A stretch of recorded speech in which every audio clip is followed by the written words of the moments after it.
Hi guys, welcome back to my channel. I hope you are all well. Today's video is a short video from me. As promised, I'm going to talk through our experience of Ada's CMPA and how we went about getting a diagnosis.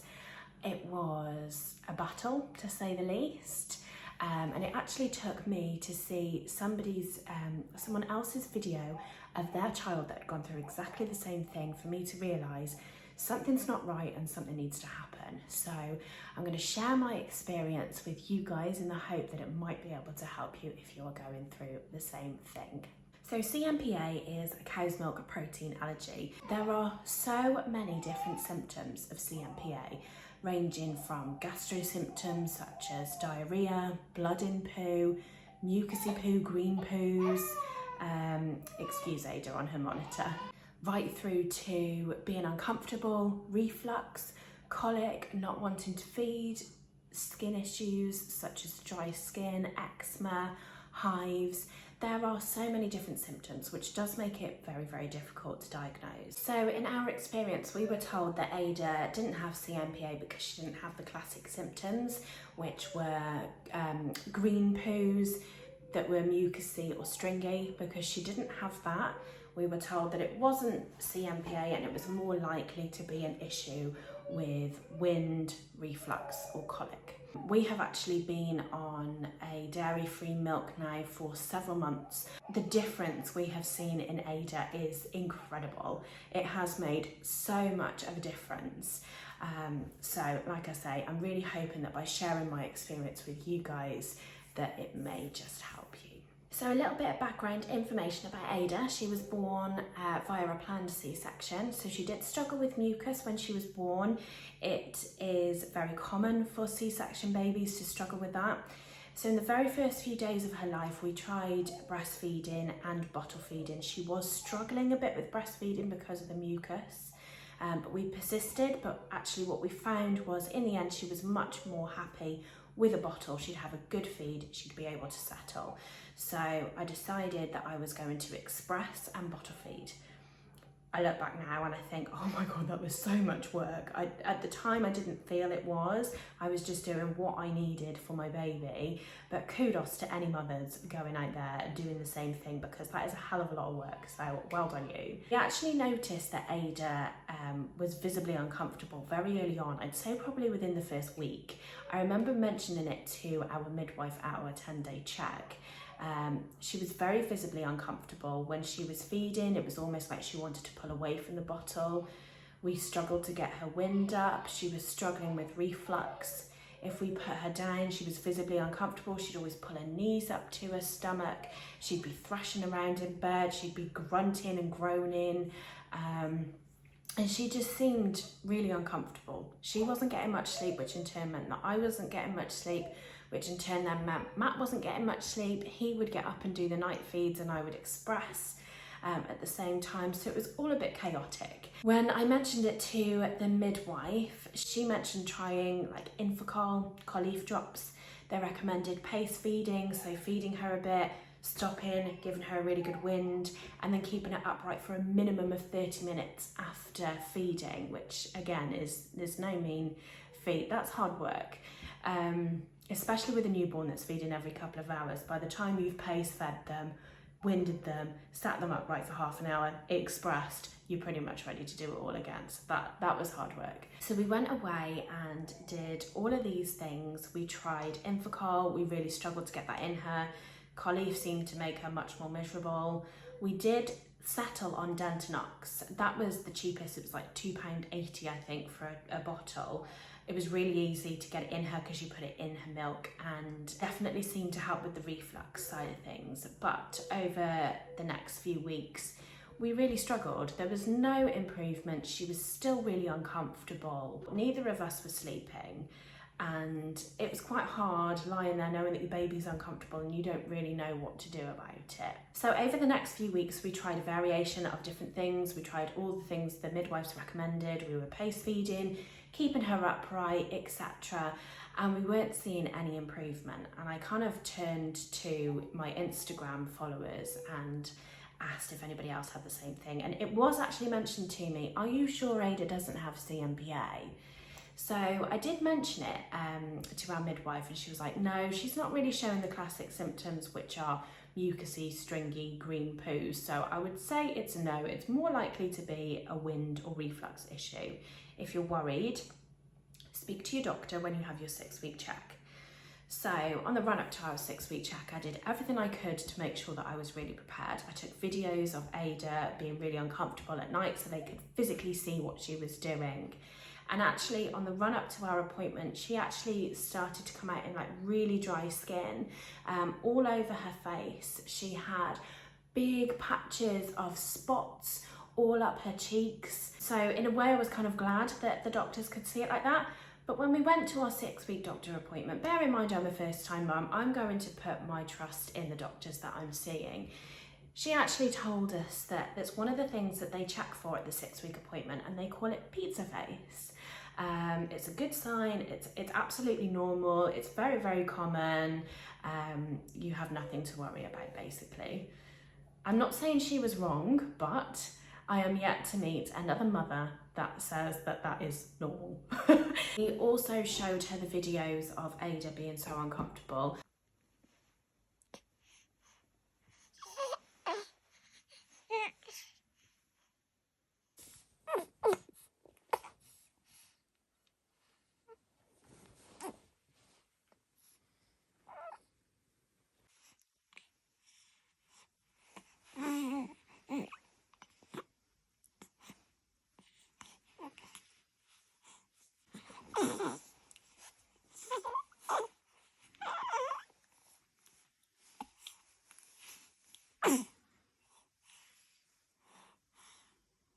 And she thought that it could be a wind/reflux kind of issue. We did talk about the possibility of starting her on Gaviscon, but she said that it can make them constipated. So if she's struggling with wind and tummy ache, it probably isn't the best thing to give her because that might aggravate that. She taught us to do different winding techniques of lying her over our arms. She told us like when we were doing nappy changes to try tummy crunches and bicycle legs, and basically just implement things like that throughout the day that would help get the wind moving. If then after a couple of weeks we didn't see any difference, then we could talk to our health visitor or the GP about it. So once again, we went away, we implemented all of these changes and nothing seemed to help at all. Once again, I turned to Instagram, and then lots of people again were saying, Vic, are you sure she hasn't got CMPA? I was like, no, we were told she hasn't got the right symptoms. But I did go away and start to do my own research. I started to read people's own experiences. I joined a couple of Facebook groups. I was reading people's experiences with that. And I actually found a lady on Instagram who posted a video of their child that was doing the same thing. So when we went to our health visitor appointment, we were actually having her weighed every other week because she was on the lower percentile. I did mention it to her that I thought it could potentially be an issue. She recommended cutting all dairy from my diet because I was obviously expressing and bottle feeding, and keeping a bit of a food diary to see how she got on. And if we noticed a difference, then she would be there to kind of help us get a diagnosis, etc. Unfortunately, the day after, Matt had actually booked me a wine and cheese tasting. So that weekend, I did end up consuming a lot of dairy. I love dairy, I'll be honest with you. I wasn't keen on cutting out dairy from my diet. So after that weekend, we did notice that her symptoms got worse. She had dry skin over her face and her spots, but then she also started to develop patches like in the crease of her arms. She had it over her belly. And it was actually that weekend that I watched a lady on Instagram who was going through exactly the same thing with their little one. She couldn't get a diagnosis through the NHS, so she actually went private. And she put a video up of her little boy in bed, thrashing around, uncomfortable, in pain. And when I saw that video, I was just like, oh my God, that is Ada. That is exactly what Ada does. She's so uncomfortable at night, and it was literally just like watching her. So after watching that video, I just immediately knew that something wasn't right, something needed to be done. So I picked up the phone and I called the doctor and I told him everything that we'd experienced, all of our symptoms, and he basically agreed with me that it sounded like CMPA. But because I was expressing, he didn't really want to help me. He told me that I should eliminate all dairy from my diet for 2 weeks and then start reintroducing things at a time. So, for example, introduce a bit of butter for a couple of days and then stop and see what effect it has on Aiden, and do cheese, yogurt, etc. Thankfully, I had done my own research and I knew that it took 6 to 8 weeks for any traces of dairy to completely leave my system. I said basically I wasn't prepared to wait that long, because by the time we'd gone through all of that and then reintroduced different things, we'd be weaning and I'd be no further forward. So I said basically I'm asking for some help. He didn't really want to give me a prescription. He told me that I would need to speak to my health visitor to see where I could buy, or what I should buy from a local pharmacy. It's not something that they do. Thankfully, I'd spoken to a lot of people who said they can give you a prescription. So I did tell a little Porky and I said, no, my health visitor has told me to ask you for a prescription. You can give me one. So they ended up putting us on Nutramigen. It still has traces of dairy in it, but lots of babies are okay on that one. I can't remember how it works, but it basically makes it easier for them to digest, and it does work for a lot of babies that are on it. So he reluctantly gave us a prescription for that, so I'm really happy. And we tried that for a couple of weeks, and unfortunately we didn't really see any difference. In fact, she actually seemed worse. Her skin did start to clear up, which was fabulous, but she was still uncomfortable at night, and actually the reflux had increased. She was being sick a lot more. So after a couple of weeks on that, I actually rang and I spoke to the doctor in charge there, who said that basically I haven't given it enough time. He thinks it's probably something to do with reflux. He wasn't concerned that it was making her sick a lot more. He said, but let's just keep an eye on her weight. Every time you see your health visitor, get her to be weighed. We were actually going in for our jabs, so get her weighed then. And basically said just to give it a couple more weeks. If we were still struggling, then we could look at introducing something like Gaviscon or something to help with reflux. So a couple of weeks later, we were still exactly the same, but we came in for our jabs. I asked the nurse to weigh her. She wasn't very happy to do that, but she did, and she noted it down on her growth chart. Didn't tell us anything. It wasn't until I got her growth chart out when I got home that I realised that she'd actually dropped a centile. She was losing weight. And at this point, I just saw red and I thought, I just can't do this anymore. Nobody is taking me seriously. She's losing weight. Nobody seems to want to help. So I called the doctors again, and the poor receptionist did have to deal with me.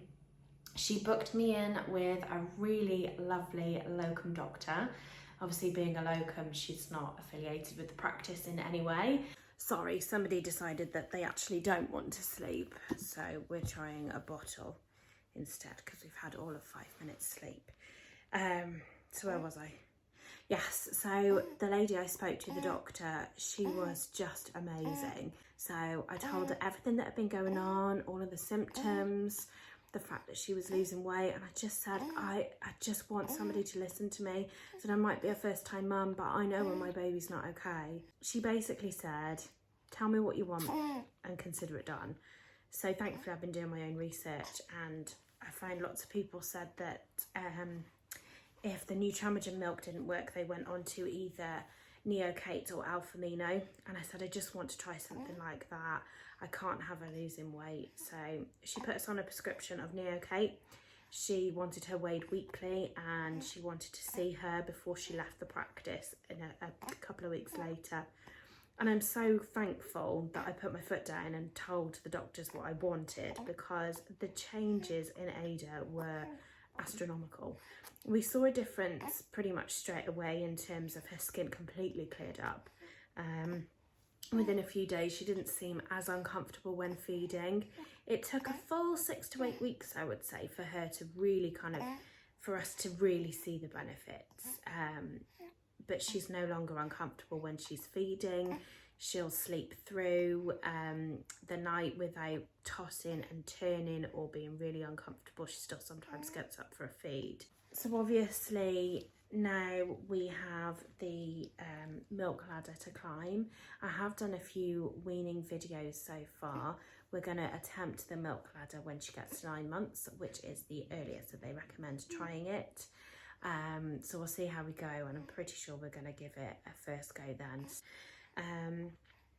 So I would say, based on my experience, although she didn't have the classic CMPA symptoms, it's definitely CMPA, because this milk has just absolutely changed the way that she is.